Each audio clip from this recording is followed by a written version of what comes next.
Pesquisa aponta que 46% dos casais admitem já ter brigado por causa de dinheiro. Conversar a respeito do orçamento familiar nem sempre é fácil, mas é necessário, principalmente em tempos de crise. Entre os assuntos de Stephanie e Felipe tem um que está sempre presente, as finanças. O casal planeja cada passo da vida financeira a dois. É preciso levar em consideração desejos, planos e necessidades de cada um, mas conversando, eles se entendem. Nós utilizamos planilhas, né? É uma planilha que a gente tem compartilhada e tudo que a gente vai gastando a longo prazo, seja em cartão, a gente vai anotando todos os gastos da casa, a gente separa gasto de casa, gasto de cartão. Então a gente pretende economizar aos pouquinhos, né? Pegar uma parte do salário, deixar guardado ali, fazer um fundo de investimento, um tesouro direto. O jovem casal está atento a uma questão que não foi tão comum nos lares brasileiros ao longo da história. Em um país onde a educação financeira não é pauta escolar, muitas famílias não aprenderam a falar sobre dinheiro. Mas essa realidade tem mudado. Uma pesquisa feita pela Confederação Nacional dos Dirigentes Lojistas, pelo SPC e pelo Banco Central, mostrou que as famílias brasileiras têm falado mais sobre as contas da casa. 85% dos entrevistados responderam que conversam sobre orçamento familiar e 51% dizem que fazem isso com frequência. Falar é realmente o primeiro passo, mas só conversar sobre dinheiro não basta. Especialistas alertam que é preciso estudar, entender um pouco mais sobre o orçamento familiar. Nós não temos muita a questão de diferença entre educação formal e educação financeira. O que é educação financeira? É exatamente esse dia a dia de fazer planejamento financeiro. Um profissional da área de humanas que não lida diariamente com números, ele tem dificuldade de fazer planejamento financeiro pessoal. Em mais da metade das famílias, os membros administram seus orçamentos de forma totalmente separada. Só em 19% delas, cada familiar separa parte dos rendimentos para guardar em uma conta única da família. Outro número reflete o despreparo que ainda existe quando o assunto é dinheiro. 46% dos casais disseram que brigam por causa de questões financeiras. Para o especialista, o problema é que muitas vezes só na hora da crise o assunto surge. Ele ressalta que é preciso que as famílias dialoguem sempre sobre suas contas. Será que essa conversa tem sido mais aprofundada no sentido de um melhor planejamento mesmo financeiro? O que eu tenho para pagar no próximo ano? O que eu tenho para pagar no próximo mês? Quanto que eu tenho de recursos para entrar?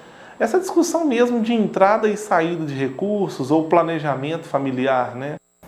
O deputado federal, delegado Marcelo Freitas, concedeu entrevista ao jornal Gazeta Norte Mineira quando falou sobre as demandas do norte de Minas. Confira. Estamos aqui com o deputado federal, agora relator da reforma da Previdência, na Comissão de Constituição e Justiça, delegado Marcelo Freitas.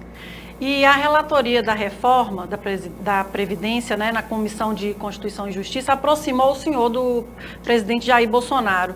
Isso abriu espaço para o senhor colocar as demandas do norte de Minas? Quais foram essas demandas? Sem dúvida alguma, a relatoria da reforma da Previdência nos colocou em uma posição de visibilidade nacional e fez com que tivéssemos um contato maior com o presidente da República. O nosso presidente sempre recebeu a bancada de maneira muito clara, muito transparente, muito aberta, e isso permitiu que a gente pudesse ressaltar as peculiaridades do norte de Minas ao senhor presidente da República.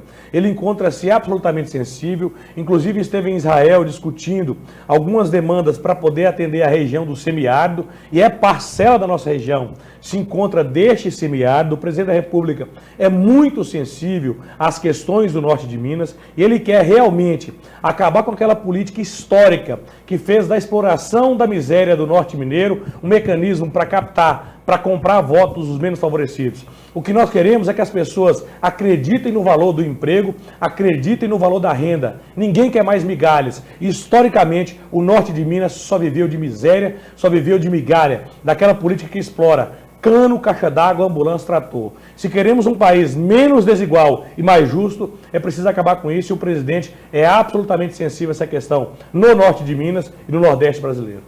E nessa quarta-feira o senador Carlos Viana realizou uma reunião na bancada mineira, né? E o principal tema foi o impacto, né, no norte de Minas, que perdeu esses 15 milhões para a barragem de Jequitaí. Uma parte que vai ser aplicada agora para a reforma do canal de irrigação do projeto Gurutuba. O sonho da barragem de Jequitaí será atrasado por mais um ano? Eu penso que não. Na verdade, eu não pude participar da reunião da bancada porque estava discutindo a reforma da Previdência no momento. Então, o que aconteceu nessa discussão da bancada mineira? Nós temos alguns bilhões de reais para gastar via emendas de bancadas no estado de Minas Gerais. Parcela desse valor, ou seja, inicialmente 20 milhões de reais, eu tive na reunião anterior, ficou para ser discutida para a barragem de Jequitaí. E o que aconteceu? O ministro Gustavo Canuto, e eu tive com o próprio ministro, em que discutimos esse assunto também, ele disse que por atrasos em algumas obras estruturais de outros parceiros, estou, por exemplo, o caso da CEMIG, os 20 milhões de reais não teriam condições de serem aplicados no exercício de 2019. Então, por esse motivo, esse recurso ficaria parado, aguardando o ano de 2020, por conta de obras estruturais de outras parceiras. No caso, por exemplo, a questão da CEMIG. Por esse motivo, a bancada, eu não estava presente, mas a bancada mineira, e eu me endosso essa questão da bancada, ela entendeu por bem desviar, ou seja, retirar esse recurso, de 16 milhões do projeto de Jequitaí, mandando parcela dele para a questão do Rio Gurutuba. Então foi um entendimento da bancada e nesse momento eu adiro à decisão da bancada, eu entendo que é algo perfeitamente viável. Por quê? Porque por questões técnicas não seriam possível aplicar os 20 milhões de reais no projeto da barragem de Jequitaí nesse exercício de 2019. Em instantes você vai ver, filho do goleiro Fábio treina com o pai na Toca da Raposa.